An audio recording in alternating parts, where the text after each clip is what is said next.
Now that we've had a chance to cover issues such as story development, field production, and the technical aspects of filming, we want to get into what we consider to be the heart of most documentaries, the interview.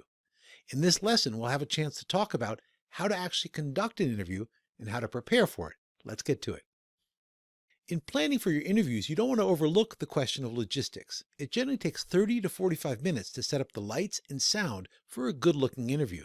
You want to remember this and discuss this with your subjects and build it into your planning. You'll also want to remember that you'll need a very quiet location. Very often, the first location that your host suggests isn't actually appropriate, so build in time to find a place in that venue that's quiet enough to do a good interview. You'll also want to think about whether you're going to do your interview with a smartphone or a DSLR. As we've mentioned, the DSLR is a fantastic tool if you can have it. Either way, you'll need to be using a tripod, and if you're filming with a smartphone, you'll want to plan to get your camera very close to your subject. When doing a formal interview, there are a couple other things to consider.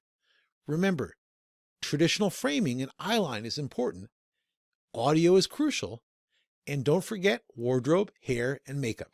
You'll also want to think about what we call casting each location. Very often, the subject's office is not the best place to conduct the interview. As we've shown in our other lessons, when you're doing an interview, very often all you're really going to see is a bit of the space behind the subject's back.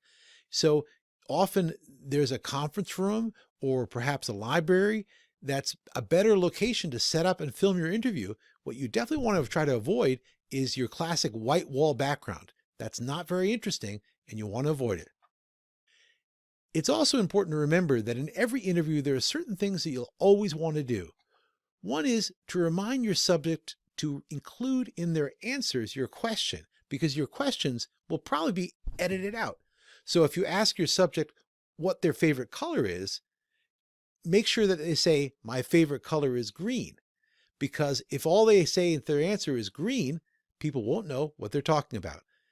Also, always have people at the very first question state their name and their title. You'll need this information later on, and it's hard to get, so make sure you get it on tape right away.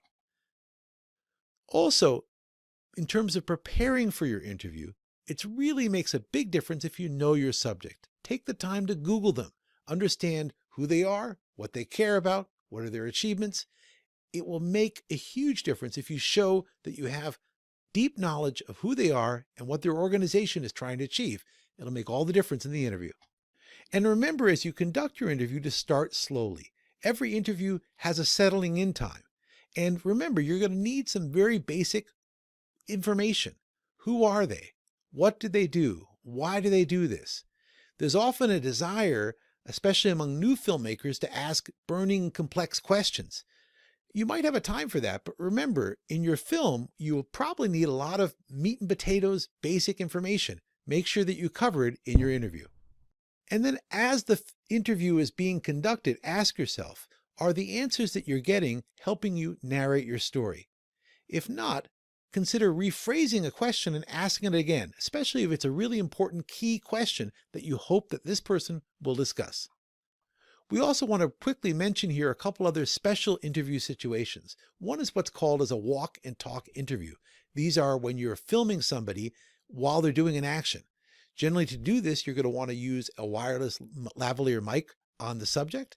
And you'll want to remember that the audio used in these situations generally is only going to be used in that particular moment of the film. You're not going to use that audio over other things happening because there's probably a lot of other noise in the background. This is similar to a vox pop interview, which is an interview done with someone in a certain place, like a protest or on the street.